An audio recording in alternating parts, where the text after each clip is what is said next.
Hey guys, welcome to 6 Minutes for Monday, November 21st. I'm Jason Fulmore, SC Wrestle, and actually, this is just an intro to KabraWrestling's 2A, Florida 2A preseason top 10. I'm actually going to have another 6 minutes with a weekend roundup of everything that happened this past weekend. So check that out if you're interested in that one. This one solely focused on my conversation with Brant Parsons. So we took a little bit of time to talk about a few things. I'm not going to belabor the point. We're going to get right to it. Hope you enjoy my conversation with Brant and his picks for the top 10 in 2A as we begin the season in Florida. All right, here with KabraWrestling's Brant Parsons. Brant, I don't know how you do it, man. I mean, we're just talking tons of previews, rankings. Like, I want to do this for the entire Southeast, but I mean, I would never sleep. So, and you're doing it. I mean, the state of Florida is huge. It's got, 4 classifications, including the girls. And you rank tons of kids. And one of the things I love about it is, we're all interested in those, number 1, number 2, number 3, who are going to be those kids. But making the podium, that 8, 9, 10 spot is so interesting. And it's got to be pretty tough to kind of flesh out when you might know you're Sebastian De Janeiro at number 1, but down there in number 8, 9, and 10, that's got to be tough.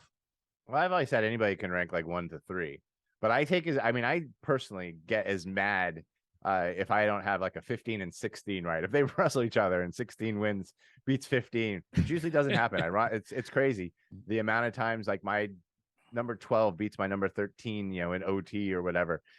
But if I mess up anywhere down the line, I spend as much time on those as I do at the top. I mean, the top sometimes is easy. Depending on the class, sometimes you pencil in 1 and number 2, and that's how it's going to be all year. Right. But I take pride in making sure that everybody's in my 20 deserves to be there, and anybody that deserves to be there is there. I really get upset if I don't have somebody listed that should be.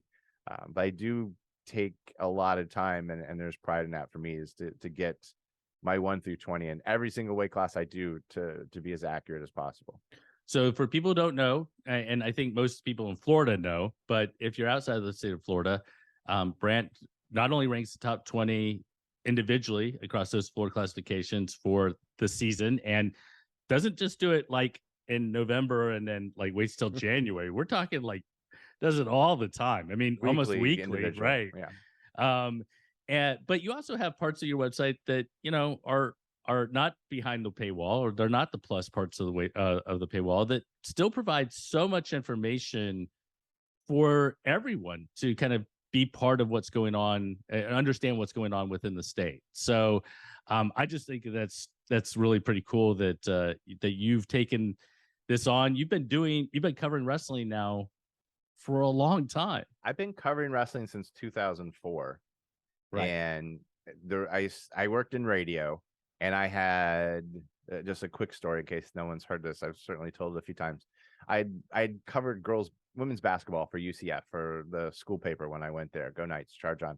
And I was working in radio, and I'd done sports radio. I did talk radio. I did, production, all the things, hosted my own show, those kind of things. And I wanted to freelance write, because I kind of had missed it, and I'd always been a good writer, I thought. And so like on a Monday, I had my program director hook me up with the sports editor for the Orlando Sentinel, who had a show on the same radio station that I worked on. We met. He said, yeah, I'll set something up. And on Wednesday, the high school editor, who later became my mentor and sports editor for a short bit, Tim Stevens, calls me up and says, so, I hear you can write. And I was like, yeah. He goes, do you know anything about wrestling? And I was like, yeah, I do. And he goes, good, because none of us do here. Can you cover a tournament on Friday? And I knew wrestling. I didn't know any wrestlers at this point. I didn't know most high schools. I grew up in Miami. I knew the high schools there. I'd come to Orlando and just had focused on other things. But yeah, so he put me in. I showed that I knew the sport, and I've been covering it ever since. Covered it every week that year. Ended up getting hired on, and eventually over time, it became one of my main jobs that I did there. Yeah. Well, and you did. I mean, for people who don't know, you went above and beyond. I mean, so I was a coach in Kissimmee. I was a coach at Gateway High School for a number of years in the late 90s and things like that. And, what you were able to do with the Orlando Sentinel after I had gone is something that we all wish was there previously. I mean, the amount of work that you put in that was so in depth, and it just kind of uncovered what we all believe to be this wonderful sport. But we would get very little bits of information, and probably because not very many people knew about the sport. I had the benefit of my full-time job being there. I was in charge of the website for the sports department and updating it and everything that came along with it. So I knew how to do things, and I kept learning how to build my own stuff. And I was like, well, let's take this out for a run, see what we can do with it. And that's kind of how it started. Very cool. Because I had the ability to do it and then eventually the time to do it. Yeah, that's awesome. All right, well, people are here because they want to hear about 2A, which is always one of the funnest classifications because, I mean, it has a lot of really good teams, a lot of kind of moving parts. For so many years, Brandon was kind of the standard bearer for, years and years and years. We've seen that kind of transition to Jesuit and Charlotte and Gibson and other teams, Fleming Island coming down. I think since maybe even a tab before, but since in the state duels era, 2A has got increasingly competitive, and you can see it because nearly every single state duels final that's exciting was in 2A. There have been a couple in the other ones, but 2A has just become so competitive. With so many teams being deep in the last 5-6 years, and it's always been competitive individually, but now we've kind of seen a competitive team side, which is so much fun to watch. So so you don't have to repeat yourself throughout. I want to just very quickly, we're going to do duels and IBT. Yes. So is there a general rule basically of what's the difference between why somebody might score well in duels versus IBT? Well, what I do is my IBTs every week are based off a formula I have. I take them and apply them directly to my rankings.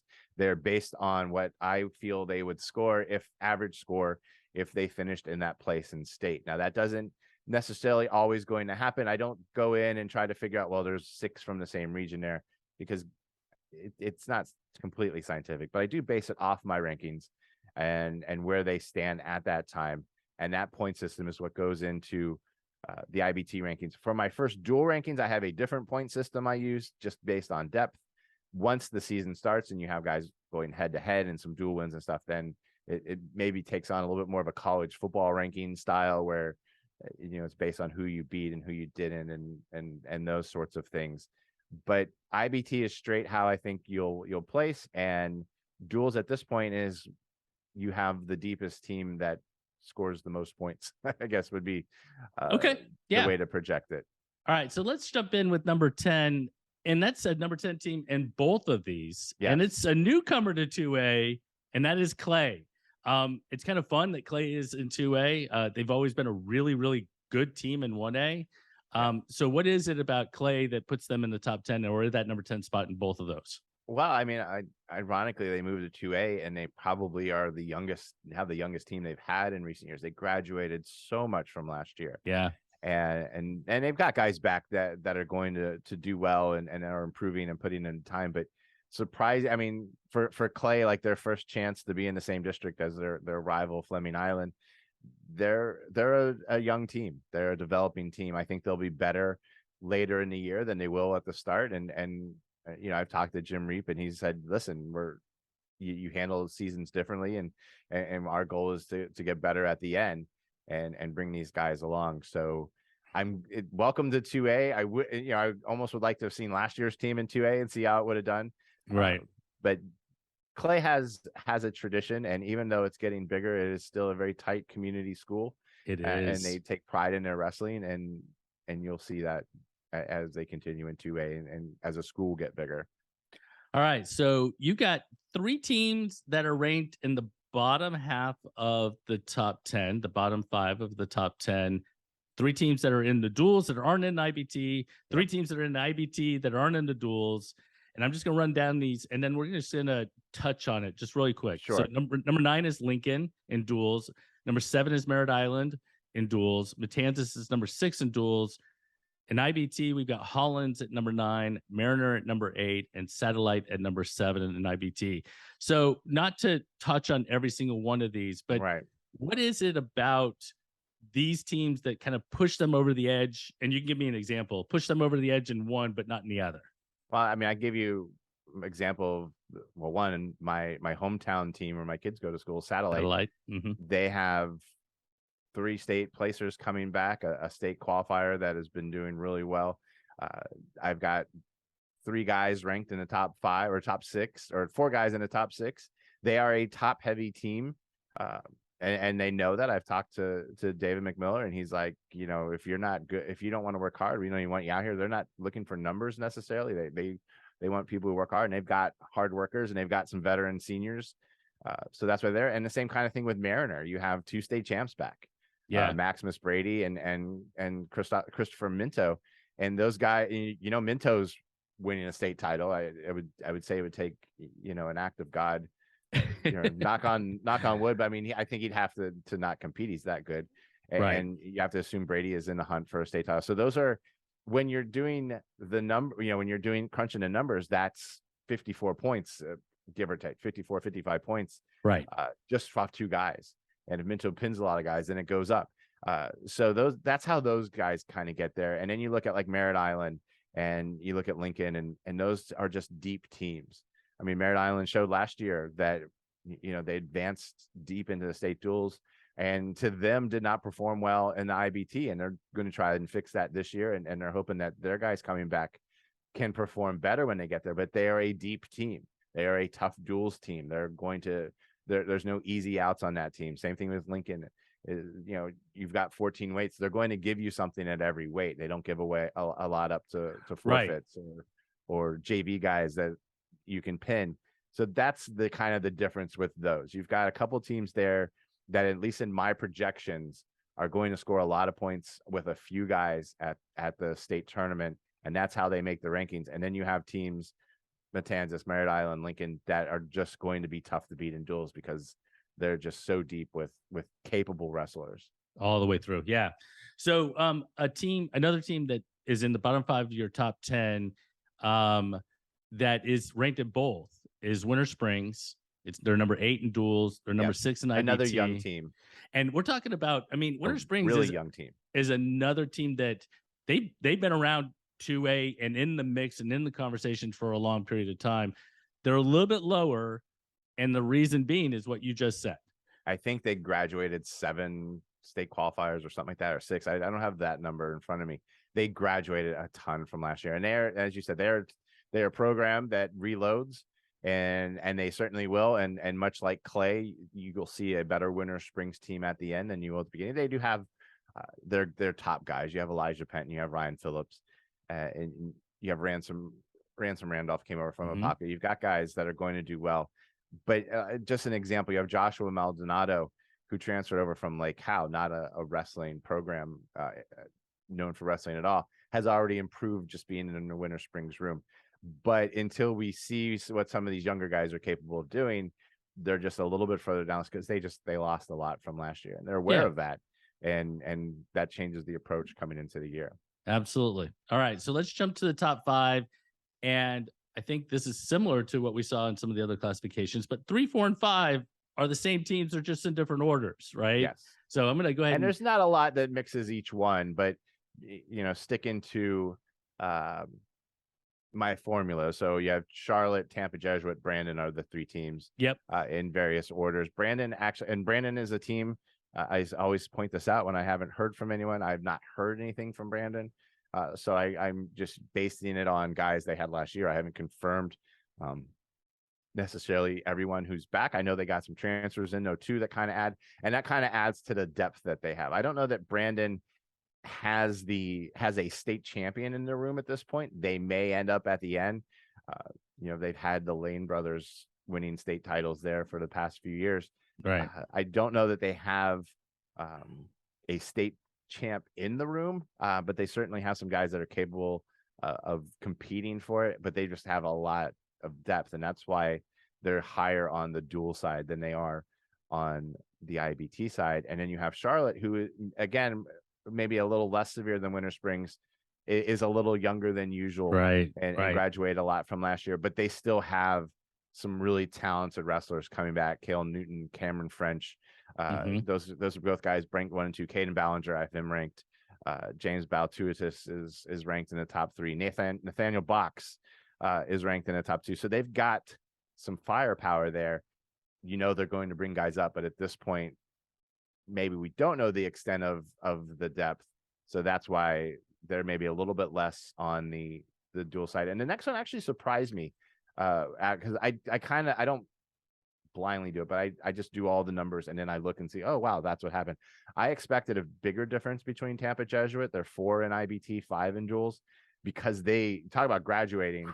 They graduated out of 4 state champs, 5 state champs. Right. They do bring back a state champ in Roman Lermer, but they've got young guys in the lineup. But they want to talk about a team winning a state title based on strength. Is they just won state titles, and that's how they won the Class 2A IBT last year.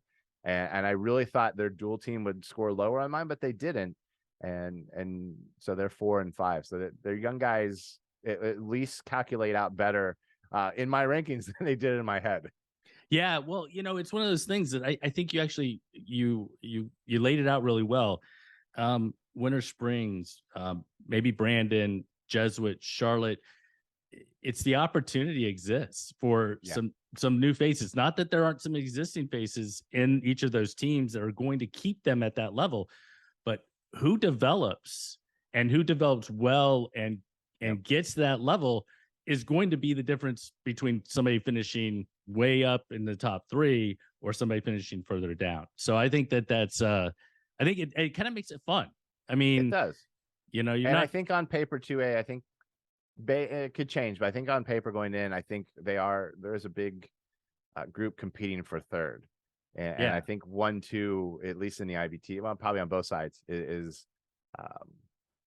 going to be very interesting in 2A. Well, and I'm glad you brought that up, because that is what we're going to talk about with the 1 and 2. It feels like it is Lake Gibson, Fleming Island, just looking at who they return, looking at the depth of both of those teams. Just it feels like that's going to be a barn burner of a duel, assuming we see it. But then it's going to be a knockdown drag out on your way to the IBT, because Fleming Island, I think they returned like 10 placers or something. 10 state placers from last year. Graduated 1 state qualifier, wasn't one of their state placers. It's crazy. Lake Gibson and Fleming Island, again, just like if you watch the 1A video, or when you watched the 1A video, like skin tight on a difference between them on my IBT points, just right next to each other. Lake Gibson has guys coming back. They brought in guys that are so good. Hayden Whidden's back. Frank Tito Solorzano's back. You had Christian Fretwell move in. He's a former state champ in Florida. Gianni Maldonado transferred over from Brandon. One of the better kids in wrestling that I've met, and certainly adds to that room. And then on Fleming Island side, you're just loaded with guys that, if they can make the next step, Jace Paradon, Matthew Kotler, Christopher Chop, Joel Robinson, it goes down the line, but those are all guys ranked in the 1 or 2 heading into the season. And I've talked to PJ. I haven't talked to Danny. I'm talking to Coach Walker tomorrow. But PJ will tell you, hey, we haven't earned anything. He goes, we've always been second. They've finished second a lot of times. And he said, until we win something, we're not disrespected. If you think we're not going to win this, we're still fighting for that first place. And I think last year there was maybe some growing that was done by guys showing up as state and kind of experiencing it. And now they've done that. And you're going to see 10 state placers plus, the depth Fleming Island has in that lineup, getting to do it with the experience of having been there. And that intrigues me. Lake Gibson, what you're going to get. They haven't won the IBT title the last 2 years. They've won the state dual title the last 2 years. And maybe one or two of those may have been shocking because on paper they may not have looked like they were going to, but they have the depth. They have a tremendous.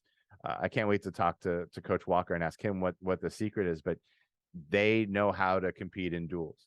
And if you've watched any of their competitions, they haven't won them all in the state duels. They've Tampa Jesuit won it 3 years ago.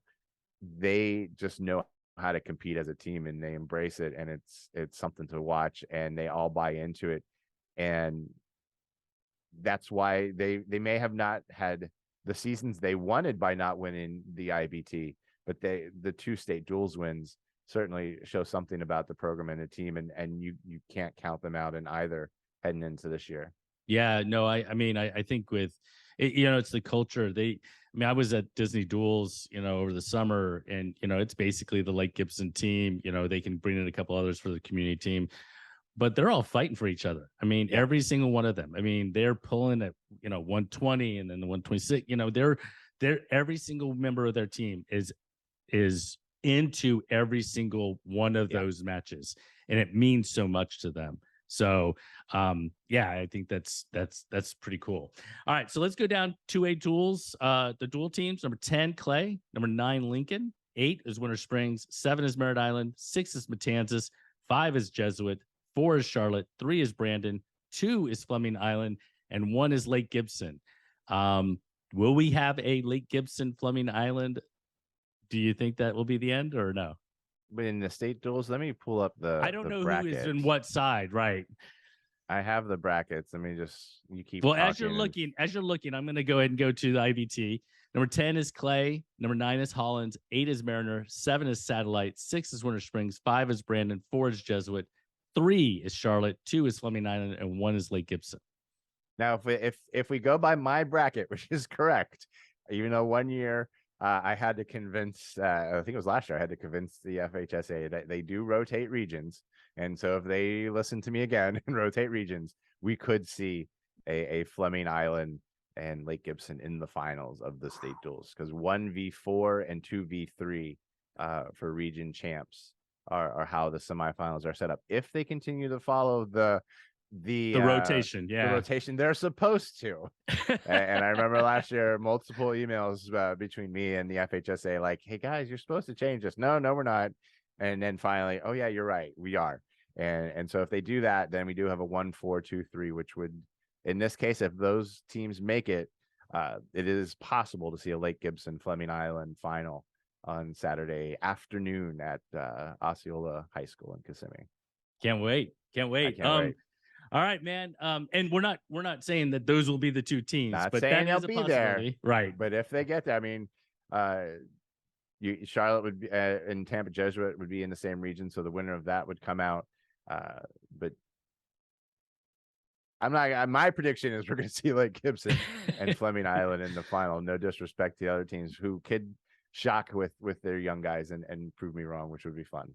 Absolutely. All right, man. So I'll touch base back with you at late December. We'll get closer to that, and I think we'll have a much better sense of kind of how things have evolved over the first month of the season. We should know some of the maybe question marks we have. I don't have all the confirmed weights for 2A coming in, so there's going to be guys moving around from where I have them, and we'll be able to maybe see some better comparison as to who's where. I guess we'll talk after the knockout, or yeah. I was thinking that maybe that during that after the knockout week, have a conversation. That's all right, man. We'll learn a lot at the knockout. All right, I appreciate it. Take care. You too. Bye.